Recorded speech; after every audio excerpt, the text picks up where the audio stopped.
Jamani, nimekuwa nikipata maswali mengi sana kutoka kwa watu kuhusiana na kwamba dada, najitahidi sana kuweka akiba nashindwa, najitahidi kuwekeza nashindwa, nifanyeje ili niweze kuweza hicho kitu.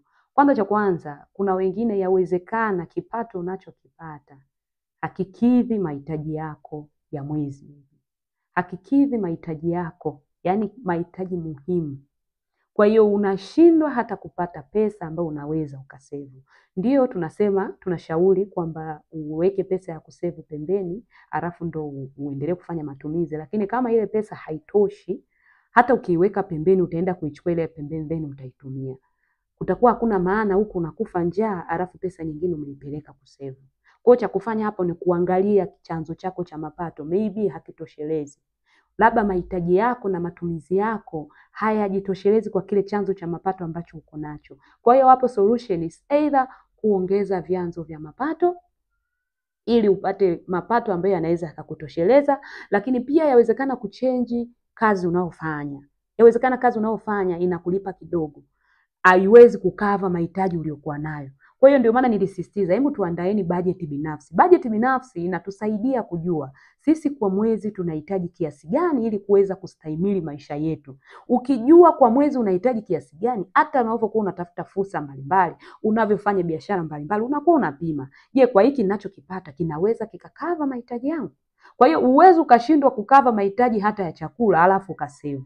Ndio maana kila siku utakuwa unasema mimi nashindwa kusevu, mimi nashindwa kusevu. Ni kweli kuna watu wanashindwa kusevu kwa sababu wana matumizi mabaya. They have overspending in certain thing ambavyo havina umuhimu. Lakini kuna watu wanashindwa kusevu kwa sababu vipato havitoshi. Kwa kuwa kipato hakitoshi ni kupambana kuongeza vyanzo vya mapato, kuongeza kazi ambayo inaweza ikakuongezea kipato ili uweze kukava yale mahitaji muhimu na kupata pesa ya kuweka akiba, lakini pia kuweza kuwekeza. Kwa tuwe waangalifu sana kwenye vyanzo vya mapato ambavyo tunavyo. Kama mimi kwa mwezi ninatumia milioni 1, alafu chanzo changu cha mapato kwa mwezi ni 500,000. There is no way ninaweza nikaweka akiba. There is no way. Hata nikichukua 50,000 nikaiweka pembeni, bado nitakwama kabla mwezi haujaisha na ile 50,000 nitaenda kuichukua. Kwa hiyo tatizo hapo litakuwa not on spending. Tatizo lako ni kwenye kipato chako. Kipato chako ndio kina shida. Kwa hiyo inabidi uwe conscious kuangalia chanzo chako cha mapato kinajitosheleza, na kama ninavyosema siku zote, kama mpango mkakati ulionao ufanyi kazi, drop it.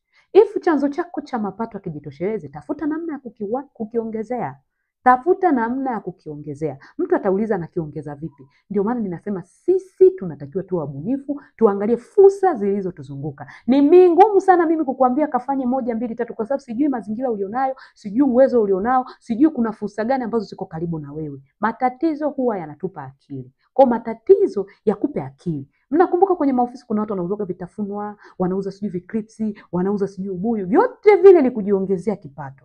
Anauza na kibiashara hiki, huku jioni anaenda kuuza mitumba, mchana yupo kwenye biashara, baadaye anafanya kitu fulani. Yaani wanajiongezea vyanzo vya mapato tofauti tofauti kwa sababu ameona kile alichonacho hakitoshi. Kwa my friend, kama chanzo chako cha mapato hakiwezi kukava mahitaji yako muhimu kwa mwezi, ni ngumu sana wewe kusevu. Kwa kiangalie sana chanzo chako cha